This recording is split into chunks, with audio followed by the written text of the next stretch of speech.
अल्हम्दुलिल्लाह वकफ़ा वस्सलामुन अला इबादिहिल्लज़ीना इस्तफ़ा अम्मा बाद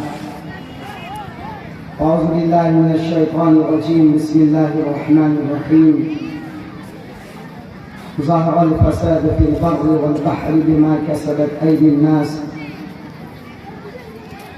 सदक़ल्लाहु मौलाना अल-अलीयुल अज़ीम या रब्बि सल्लि व सल्लिम दाइमन अबदा अला हबीबिका खैरिल खल्क़ि कुल्लिहिम।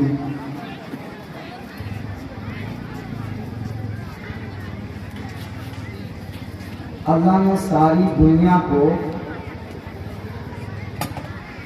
किसके लिए बनाया? आपसे सवाल है, मैं कोई लक्ष्यदार अपने नहीं होता, कुछ पैगाम लेकर जाएगा और यूँ जोर से बयान हुआ और सुन लिया और चले गया जी, कुछ भी। ये चांद, ये सूरज, ये सितारे, ये जमीन, ये आसमान, ये दरिया, ये दरख्त, ये पहाड़, ये रोड, ये लाइट, ये कुमकुमी, किसके लिए? हाँ, बहुत अच्छा जवाब दिया किसी ने। किसने बोला? कौन सा जवाब दिया? माशाअल्लाह, ये जमात में जाते होंगे। सारी दुनिया किसके लिए? इंसान की। किसके लिए? अच्छा, चांद निकलता है, उसकी रोशनी से फायदा कौन उठाता है? अल्लाह या इंसान? हाँ, आप कहेंगे गाय भी तो फायदा उठाती है। अरे भाई, गाय भी तो आप ही के लिए। दूध पीजिए, दूध छोड़ दे तो गोश्त खा लीजिए, बेच के पैसा हासिल कर लीजिए, वो भी तो आप ही के लिए। चांद से फायदा इंसान को, सूरज से फायदा इंसान को, बारिश से फायदा इंसान को, हवा से फायदा इंसान को, दरख्त से फायदा इंसान को, सड़कों और रोडों से फायदा इंसान को, समंदर और दरिया से फायदा इंसान को।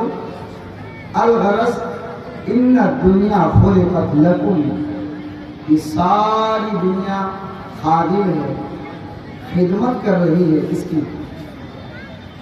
किसकी खिदमत कर रही है? किसकी खिदमत कर रही है? बोलिए ना। इंसान, सूरज किसकी खिदमत कर रहा है? और उसको पैसा आप दे रहे हैं जो धूप देता रोजाना। थोड़ी सी हीट हासिल करने के लिए आप अगर कोई हीटर खरीदते हैं तो पैसा लगता है, लेकिन इतना ज्यादा धूप देता है। कभी आपने बिल अदा किया सूरज का? रात में चांद रोशनी कर देती है, बिल अदा किया? वक्त पे खेत में बारिश होती है, बिल दिया? हवा चलती है, 1 मिनट के लिए अगर हवा रुक जाए तो इंसान मर जाएगा। कभी आपने इसका बिल अदा किया है? अरे बोलिए, नहीं किया और करना भी नहीं है, फ्री है। इन्ना दुनिया खुलिक़त लकुम, सारी दुनिया खादिम है। किसकी? इंसान की। तो सारी दुनिया को अल्लाह ने पैदा किया किसके लिए? इसको तो छोड़िए, अल्लाह ने जन्नत को भी पैदा किया किसके लिए? खाने काबा को भी बनाया किसके लिए? लेकिन अगला सवाल क्या है, फिर अल्लाह ने इंसान को किसके लिए पैदा किया? सारी दुनिया इंसान के लिए, मर्द के लिए, औरत के लिए, बच्चे के लिए, बूढ़े के लिए। लेकिन ये हजरत इंसान किसके लिए पैदा हुआ? अब या तो ये इंसान पैदा हुआ इंसान के लिए या किसी और के लिए। इंसान किसके लिए पैदा हुआ? तो फरमाया इन्ना दुनिया खुलिक़त लकुम, सारी दुनिया पैदा की गई है इंसान के लिए। व इन्नकुम खुलिक़्तुम लिल-आखिरह, और बंदो तुम पैदा किए गए हो आखिरत की तैयारी के लिए। हमारी आपकी हैसियत इस दुनिया में कैसी होनी है? कैसी है पता है? एक बंदा मुसाफिर है, मुसाफिर किसी जगह सफर करके जाता है, ट्रेन पर, तो गाड़ी चाहिए ना? मुझे गाड़ी चाहिए नहीं चाहिए? तो गाड़ी पे टिकट चाहिए, बगैर टिकट के बैठेगा। जाने वाला 3 तरह का होता है, मुझे मालूम है। नौजवान बैठे हैं जो दिल्ली कमाने जाते हैं, बात सुन लेता हूँ। बाल नौजवान चालाकी करता है, बगैर टिकट के गाड़ी पे बैठ जाता है। और पुलिस से और टीटी से दुपट्टे हुए जब वो आए तो बाथरूम में टॉयलेट में दाखिल हो जाता है और इस तरह छुप छुपा के वो दिल्ली पहुंच जाता है। ऐसा भी होता है। और एक वो होता है जो टिकट तो लेता है लेकिन जर्नल टिकट लेता है। और तीसरा वो होता है जो टिकट को रिजर्वेशन और कंफर्म कर लेता है। तीनों दिल्ली जाएगा लेकिन तीनों के जाने का तरीका अलग है। वो शख्स जो बगैर टिकट के ट्रेन पर सवार होकर पानीपत जा रहा है, हर लम्हा उसको डर है, हर सेकंड मिनट में उसको डर है। किसी काले कोट वाला मुली साहब को भी देखा तो डर है कि पता नहीं किसी आ गई, उसको देखकर भी भाग जाता है। हर लम्हा डर है। और आखिर अगर वो पकड़ा गया तो उसके हाथों में जंजीर लगाकर पुलिस थाना की स्टेशन के कोतवाल में और वहाँ के थाने में उसको बैठा दिया जाता है, डाल दिया जाता है। फिर उसकी सजाएं होती जब फैल देना पड़ता है ना। टिकट लिया लेकिन जर्नल, मैं एक मौलवी हूँ ना, उस्ताद मिसाल से बात समझाता हूँ, आपको बात समझ आई तो मैं समझाना चाह रहा हूँ। टिकट लिया लेकिन जर्नल, डब्बा में बैठ तो गया लेकिन अल्लाह की पनाह अगर महानंदा हो तो सुभान अल्लाह क्या चाहिए। ये तो महागंगा है। जैसे घुसना ही नहीं जा रहा है, इतनी भीड़, बड़ी मुश्किल से धक्कम धुक्का करके अंदर घुसा। तो अब जहां खड़ा है, जिस पैर पे खड़ा है तो खड़ा है, अब टस से मसली नहीं हो रहा है। पैखाना पेशाब लगे तो भी दबा के रखो जान से। और वहीं पे कोई बीड़ी पी रहा है, कोई सिगरेट पी रहा है, वो सारी बदबू इसको लग रही है। पूरा रास्ता परेशान होकर वो जाते हैं। और जब आखिरी मंजिल स्टेशन दिल्ली में उतरता है, ऐसा लगता है जैसे चूहे के मान से निकल कर आया, बिल्कुल हार जाता है जिसे। और एक तीसरा बड़ा चालाक, उसने 1200-1300 रुपये खर्च करके रिजर्वेशन कर लिया। बस तो रिजर्वेशन है, और रिजर्वेशन में भी अगर एसी वाला है तो फिर क्या करने, फर्स्ट क्लास का, थर्ड का, तो फिर तो उनकी सीट बुक है। अगर उसकी सीट पर पहले से भी कोई आ रहा है तो नंबर देखकर जाएगा का 75 सीट खाली कीजिए। मेरी सीट है 75, उठा देगा उसको, अपनी चादर बिछाएगा, ऊपर फैन लग रहा है, सर्दी गर्मी का इंतजाम है, ठाट से आराम से सो जाता है। खाना वाला खाना लेकर आता है, खाता है, वक्त पर खाना, वक्त पर सोना, वक्त पे तकाज़े पूरी करना। जो आराम उसको घर में नहीं मिलता था वो आराम उसको सफर में मिलता है। ये मंजिल।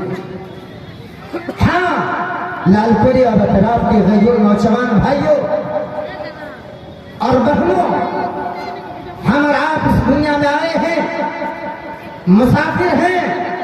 कोई मुफिद दुनिया का अन्ना का गरीब। आका ने फरमाया दुनिया में जिंदगी ऐसे गुजारो जैसे कि तुम एक मुसाफिर हो, तुम्हें गाड़ी पर सवार होकर जाना है आखिरत में, जन्नत में। और वो गाड़ी कौन सी है? मौत की गाड़ी। कौन सी गाड़ी? किसी ने कहा, हदीस तो नहीं है, इब्न दकीक का कौल है, अल मौत जस्रुन युसिल अल हबीब इल हबीब। मौत एक पुल है जो एक दोस्त है यानी मुसलमान को दूसरे दोस्त यानी अल्लाह से मिला देता है। ये मौत वो सवारी है कि जिस पर सवार हुए बगैर कोई अल्लाह के पास नहीं जा सकता। ट्रेन और हवाई जहाज के बगैर, बस के बगैर कोई दिल्ली नहीं जा सकता। तो मौत की सवारी के बगैर कोई अल्लाह के पास नहीं जा सकता। और जाना हरेक को है, तो मतलब ये है कि मौत की सवारी पर हरेक को सवार होना है। अब आइए, ये सवार होने वाले 3 तरह के हैं। एक वो जिसने इस गाड़ी का टिकट ही नहीं लिया, समझ गया? एक वो जिसने जन्नत तक जाने वाली गाड़ी का टिकट ही नहीं लिया। और जन्नत तक जाने वाली गाड़ी का टिकट क्या है? कलमा तय्यबा अशहदु अन ला इलाहा इल्लल्लाह व अशहदु अन्ना मुहम्मदन अब्दुहु व रसूलुहु। यानी वो मुसलमान नहीं है, टिकट नहीं लिया, बगैर टिकट के सवार हो गया। तो जैसे दुनिया की गाड़ी पर बगैर टिकट के जाने वाला जेल खाने में पहुंच जाता है, वैसे अगर आखिरत का टिकट ले बगैर दुनिया से चला गया, ईमान के बगैर मर गया, आखिरत में लाने खुसूहु फगुल्लूहु सुम्मा जहीम सल्लूहु सुम्मा फी सिलसिलतिन ज़रअहा सबऊन ज़िराअन फस्लुकूहु। इनके हाथों में, इनके पैरों में जंजीर लगाओ, गले में तोप डालो और घसीटते हुए इसको आखिरत के जेल खाना जहन्नम में डाल दो, है ना।